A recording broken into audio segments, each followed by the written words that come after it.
Hey everyone, welcome back to Corporate Decoder, the place where we dive into the nitty-gritty of corporate filings. Today, we're cracking open Monroe Capital Corporation's latest report. Get ready, because it looks like they are about to announce some numbers that might just surprise you. We're looking at their Form 8K, which is basically a quick update companies give to the Securities and Exchange Commission, or SEC, about important events. This one is dated February 21st, 2025. So the big news is they're going to release their financial results for the fourth quarter and the entire year that ended December 31st, 2024.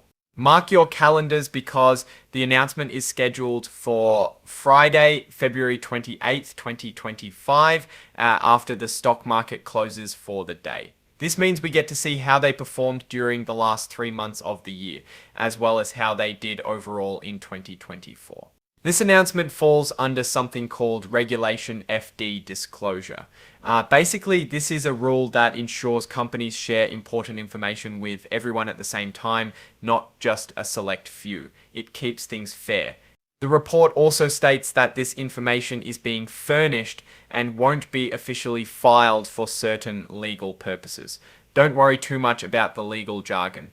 It just means this announcement is a snapshot in time, not a complete legal document. Now, let's take a look at what's attached to this report. We have Exhibit 99.1, which is the actual press release announcing the earnings release date. If you want to see all the details, you can find it there. It is also dated February 21st, 2025. There's also something called a cover page interactive data file. This is basically a digital version of the report that makes it easier for computers to read and analyze the data. Now let's zoom out and consider what this tells us about Monroe Capital. They're a company that invests in other businesses, providing them with loans and other types of financing.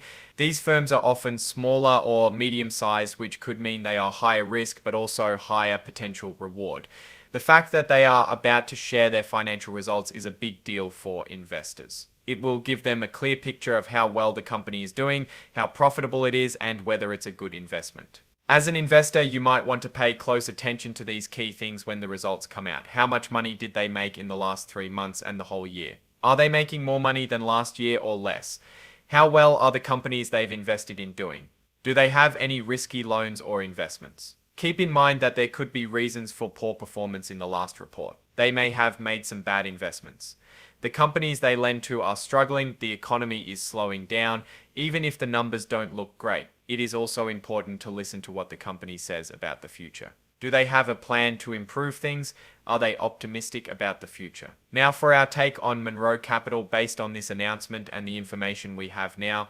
It's difficult to provide a precise assessment without the actual financial results, but we can consider some general factors. A potential strength is their focus on lending to middle market companies, which can provide higher returns than lending to larger, more established businesses. However, this also comes with risks, as these companies can be more vulnerable to economic downturns. We will need to see if they were able to overcome that risk. A risk factor to consider is the overall economic climate. If the economy slows down, some of the companies Monroe Capital has invested in could struggle, which would negatively impact Monroe's own financial performance. It will be interesting to see how this risk affected them. As for a stock price outlook, again, it's tough to say for sure without seeing the actual numbers. But if they are able to show strong earnings growth and manage their risks effectively, the stock could potentially go up. The opposite is also true. If they have a tough report, the price may suffer. Based on what we know now, we are taking a slightly bullish position on Monroe Capital. The management team will hopefully have a plan. We will be looking for that in the report on the 28th.